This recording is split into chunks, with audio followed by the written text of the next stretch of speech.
A vida é uma complexidade de acontecimentos que se superpõem, se significam, se interpretam em uma retroalimentação infinita, em um jogo fascinante.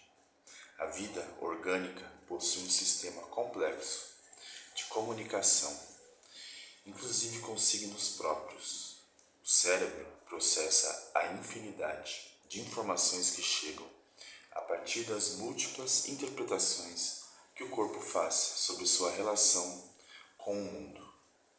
Reparem aqui que se fala aqui sobre como o cérebro processa a infinidade de informações que chegam a partir das múltiplas interpretações que o corpo faz.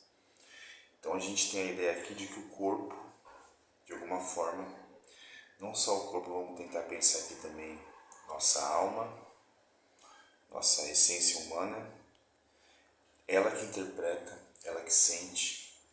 E o cérebro ele aparece aqui como uma espécie de máquina, né? Um enorme aparelho de centralização, como a gente falou no último vídeo, né? Então, assim, anterior ao cérebro, há algo que diz de nós como corpo, de nós como humano, para além dessa máquina aqui, que muitas vezes é superestimada, né? O pensamento é o próprio mundo se aproximando e se afastando, compondo e desintegrando a si mesmo. O pensamento é o próprio mundo se aproximando e se afastando, compondo e se desintegrando a si mesmo. Reparem mais uma vez que pensamento aqui não diz necessariamente de funções cerebrais. A gente fala de pensamento como algo que escapa desse orgânico, desse biológico, desse funcional, né? Que diz do mundo. O pensamento é o próprio mundo, né? Essa complexidade de acontecimentos, né? Esse sistema que se retroalimenta. E o ser humano, aquele que traduz uma íntima parte deste complexo e infinito jogo para um sistema elaborado de signos, de sons, de gestos. O processo de significação é uma necessidade da vida orgânica. Por isso, o pensamento acontece nos movimentos dos corpos e não sob a identidade estável e rígida, a unidade que queremos dar ao sujeito, né? Aquela ideia de que o sujeito é uma unidade rígida, racional, não há nada que escape, que flua, e a gente não é assim, né? A gente sabe que a gente não é assim. Ela é a complexidade das coisas se atraindo e se afastando, se interpretando, e o ser humano faz parte deste processo incessante e infinito. O ser humano é o produto da vida orgânica que atingiu o mais sofisticado sistema de codificação, de transmissão, de linguagem. Ele é, na verdade, esse sistema. Mas tudo quer falar por meio dele. A própria linguagem quer se exercer. Pensei aqui agora, né? O que nos diferencia dos outros animais talvez seja a capacidade de falar, de racionalizar e falar, né? Não só racionalizar.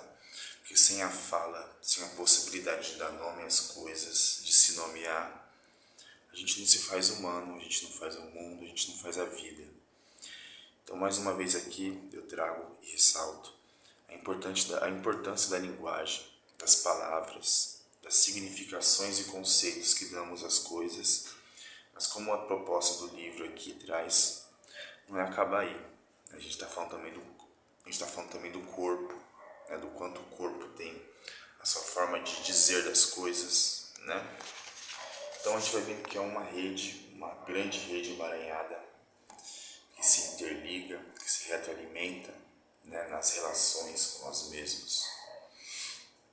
O que significa que o pensamento, mesmo aquele que chamamos de racional, responde à força artística, criadora, presente em todas as coisas. A vida é sempre superior ao pensamento. Olha só que legal. É o que pensa Nietzsche. E ela sempre quem diz, em seu jogo infinito, incessante. Por isso, nossa sociedade ainda sobrevive. e não foi vítima desse processo castrador e limitado que chamamos de má consciência. A gente já falou aqui da má consciência, né? Do homem doente de si mesmo e de como a vida é superior ao pensamento, né? Sempre trazendo aqui a ideia de que a racionalidade, a consciência, a linguagem, ela não pode reduzir o humano. Pelo contrário, ela pode ser fonte de criação, fonte de superação, fonte de potência, fonte de movimento, né? Por isso que a gente fala aqui de uma crise da razão, como diz o título do livro, né? A gente vive essa crise de muitas formas, né? A humanidade vive essa crise de muitas formas e existem aí vertentes científicas que tentam reforçar essa ideia da racionalidade, né? Essa ciência fechada, que nem a ciência é capaz de explicar todo mundo e o ser humano como um todo, né? A gente é bem mais além dessa razão, né? O que não significa que tudo é bagunça também, né? A gente valoriza aqui a ciência. A gente não pode parar aí, né, na questão positivista, na questão racional, porque o ser humano não é isso, não é só isso, né? A linguagem surge, diz Nietzsche, e com ela a explosão comunicativa que é o ser humano. Uma explosão comunicativa, olha só eu aqui, me comunicando, né, de alguma forma, por mais que seja uma forma um pouco, vamos dizer, entre aspas, esquizofrênica, de eu estar aqui falando supostamente sozinho para um celular. Eu entendo, eu imagino, eu espero que essa mensagem chegue a outras pessoas. Eu estou me comunicando. Há formas inúmeras de se comunicar. Essa explosão, né, que surge a partir da linguagem, né? É a partir da criação desses canais de comunicação, como o pensamento por meio de palavras, a comunicação das sensações, as diversas artes, a relação com a natureza, as possessões místicas, que ela vai criando novas modalidades de comunicação e discursos que desembocaram na rede em que hoje vivemos. Essa rede que vem sendo tecida há 100 mil anos e tem a idade do ser humano, nasceu com a linguagem. O ser humano nasce com a linguagem.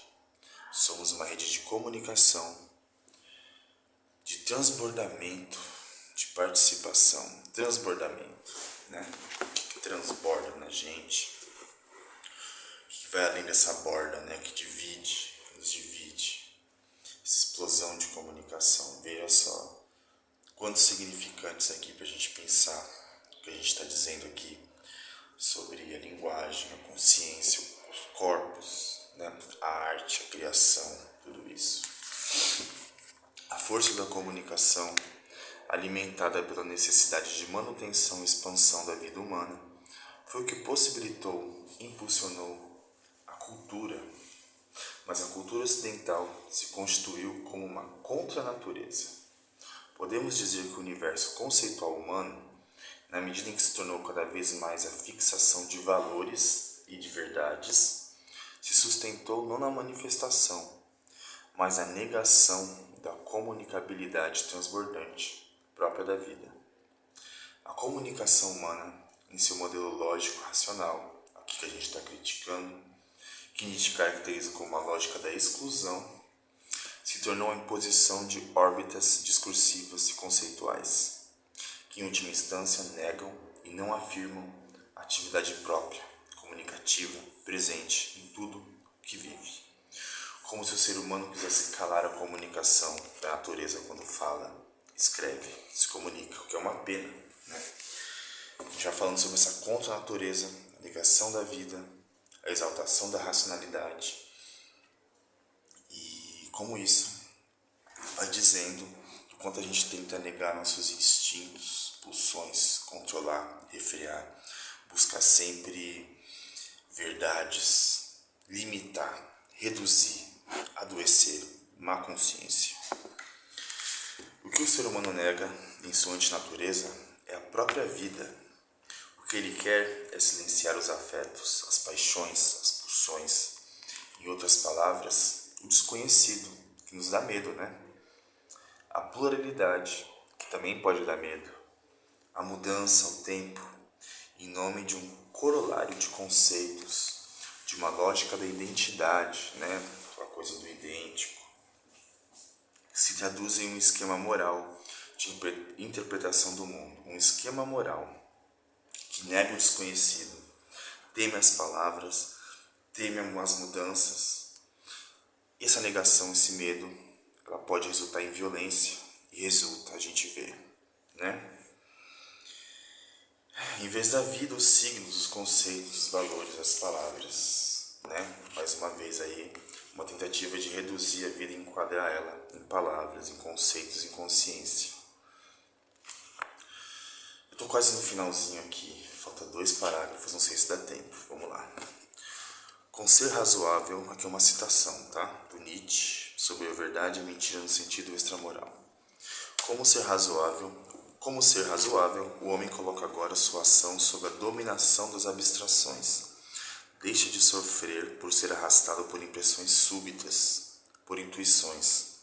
Generaliza todas essas impressões em conceitos descoloridos e frios, com a finalidade de ligar a estes o comportamento de sua vida e de sua ação. Tudo que distingue o homem do animal depende dessa capacidade de fazer volatilizar as metáforas intuitivas em um esquema, logo dissolver uma imagem em um conceito. Olha só, foi em função da criação das categorias lógico-gramaticais do discurso que a linguagem passou a ser uma dispersão e não uma afirmação da força. Em outras palavras, a lógica, como escravatura nos laços da linguagem, impôs uma identidade ao discurso que não apenas nivela, mas diminui, enfraquece, submete. O tempo, as mudanças, o corpo, a diferença são relegadas em nome de um sentido absoluto, idêntico a si mesmo, de qualquer inscrição. Esse absoluto, centrado na noção de ser, fundamenta a crença na identidade, razão de ser de toda a gramática, fazendo com que se instaure em todo o texto uma lógica da identidade que sempre exclui as diferenças e que encontra suporte na posição de um sujeito estável, único, sem afetos, sem corpo. Terminamos aqui a primeira parte. A espécie que sabe, do Homo sapiens é a crise da razão. Terminamos aqui com essa crítica do Nietzsche, também da Viviane aqui no livro, sobre essa exaltação da racionalidade, essa limitação que a linguagem traz, essa contra-natureza, essa má consciência, essa busca pela verdade, pelo absoluto, pelo estático, às vezes pelo coerente. Claro que a gente tem que buscar ser coerente, né? Porém, a gente muitas vezes busca isso e esquece que nós, como seres humanos, talvez, de forma inegável, a gente é contraditório, né? Falando de outra forma, a gente não pode ser só luz, a gente também é sombra, a gente é um pouco dos dois, um pouquinho mais. Então, vamos fechando aqui essa primeira parte desse livro, A Espécie que Sabe, do Homo Sapiens, a Crise da Razão, da Viviane Mosè. Se você gostou, se você tem algo a dizer, deixe aí seu comentário, mande sua pergunta, sua crítica, sugestão. E estamos aí, voltamos logo mais. Beijos e abraços.